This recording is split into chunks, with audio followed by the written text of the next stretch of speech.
नमस्कार साथियों, मैं अमित कपूर। जैसा कि आप सब जानते हैं कि जब भी जेडीए डिपार्टमेंट है, कहीं पे मरला, 2 मरला, 3 मरला इलीगल जमीन किसी ने घेरी हो, वहां पे मकान बन रहा हो, तो जेडीए डिपार्टमेंट पीला पंजा लेकर उसको तोड़ने पहुंच जाता है। आपने देखा। लेकिन मैं आपको जेडीए की कहानी सुनाना चाहता हूं कि जेडीए डिपार्टमेंट कितना ईमानदार है, रेवेन्यू डिपार्टमेंट कितना ईमानदार है, वो आज आपके सामने खुलासा होगा। जैसे कि आप सब जानते हैं कि मैंने कहा था कि 7 दिन के बाद मैं एक ऐसी सोसाइटी का, जीएनके कोऑपरेटिव हाउसिंग कॉर्पोरेशन, जो कि तभी विहार सिद्रा में सोसाइटी है, जिसने फ्लैट इलीगल बनाए थे, हाई कोर्ट में जेडीए केस जीत जाती है।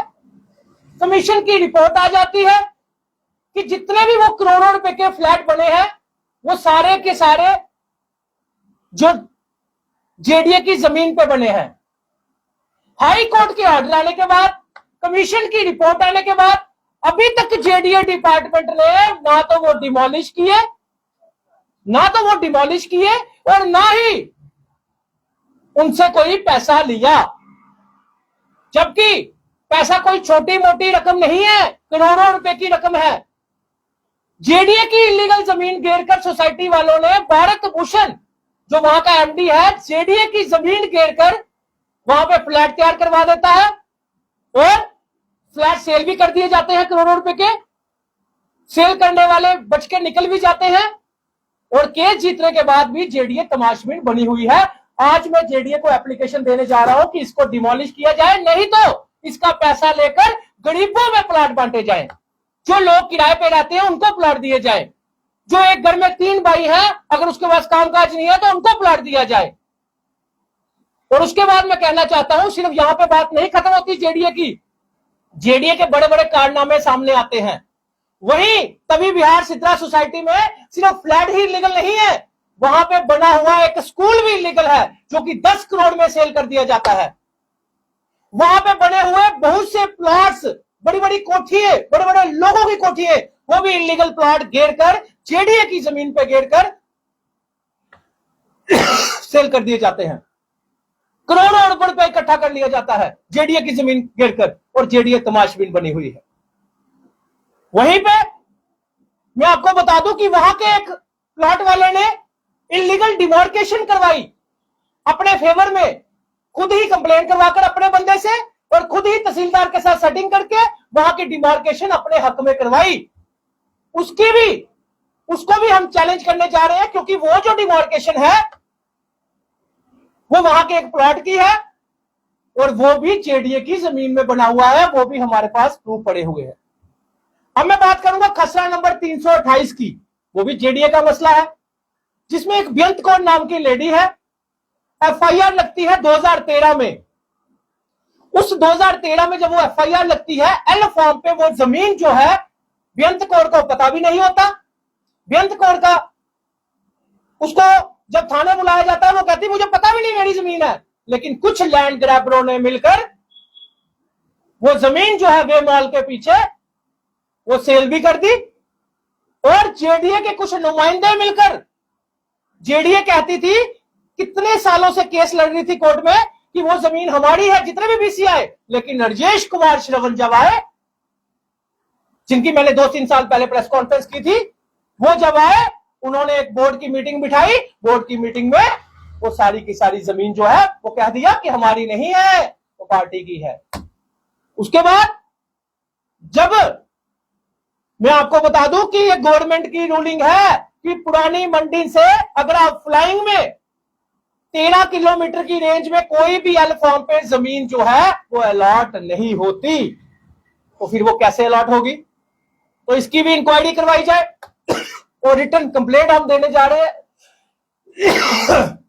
वहीं पे एक गंग्याल में एक तहसीलदार जनक सिंह जी, महेश शर्मा पटवारी, जिसके खिलाफ एफआईआर भी लगी है महेश शर्मा पटवारी के नाम, और प्रभु दयाल शर्मा, जो विजिलेंस में यह बात मान चुका है कि मेरे से बैक डेट एंट्री करवाई गई। गंग्याल में 100 अरब रुपए की जमीन, वो भी इलीगल। एफसीआई की रिपोर्ट है, उसमें एफसीआई की रिपोर्ट है, और विजिलेंस आज तक चालान पेश नहीं। एफसीआई ने सारे के सारे इंतकाल जो है वो खारिज कर दिए हैं, लेकिन आज तक विजिलेंस ने ना ही इनके खिलाफ कोई इंक्वायरी की, इनके खिलाफ आज तक ना कोई चालान पेश किया अभी तक, 2016 के बाद, 15-16 के बाद। तो मुझे बता दीजिए, क्या विजिलेंस पे भी दबाव है? क्या विजिलेंस भी इन पे दबाव में काम कर रही है? और मैं पूछना चाहता हूं मनदीप कौर जी से, commissioner secretary Mandeep Kaur ji, revenue secretary, sorry commissioner secretary, revenue secretary जो भी है, क्या आप भी इंक्वायरी नहीं करवा सकते? क्या आप भी फ्लैट डिमोलिश नहीं करवा सकते? क्या आप भी जेडीए की जमीनें एफसीआई के ऑर्डर के बाद खाली नहीं करवा सकते?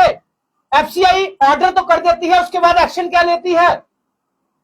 क्या इंक्वायरियां 20-20 साल चलती रहेंगी? जब ऑर्डर हो गया डिमोलिश का, जब ऑर्डर हो गया इंतकाल क्वैश का, फिर उसके बाद एक्शन क्यों नहीं होता? फिर क्यों जमीनें खाली नहीं करवाई जाती? क्यों गरीबों में पीला पंजा चलाया जाता है? क्यों लेडीज सिंगम बनकर लोगों के बर्तन 1 फुट अपने दुकान के बाहर जमीन कवर कर ली तो उसको अंदर कर दिया जाता है? जिन्होंने 100-100 कनाले जमीनें गवर्नमेंट लैंड घेरी हुई है, उनको क्यों नहीं खाली करवाया जाता? एक्स कॉर्पोरेटर गुंग्याल वाली जो जमीन है, 100 अरब रुपए का पैसा जो है उसमें जेडीए वापस ले सकती है, वो क्यों?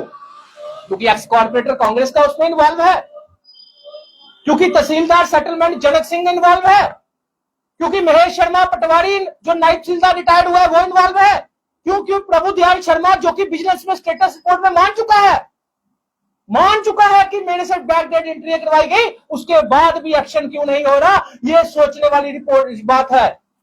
तो मैं मनदीप कौर जी से कहना चाहता हूं कि मैडम, अगर ये रेवेन्यू डिपार्टमेंट, अगर ये जेडीए डिपार्टमेंट अपनी जमीनें खाली नहीं करवाएगा, एक्शन आप लोग नहीं करोगे, तो मुझे आपके डिपार्टमेंट की जो 2-2 लाख रुपए का मोबाइल लेकर ट्रांसफर करने का जो खुलासा है, मुझे नाम लेकर करना पड़ेगा। धन्यवाद।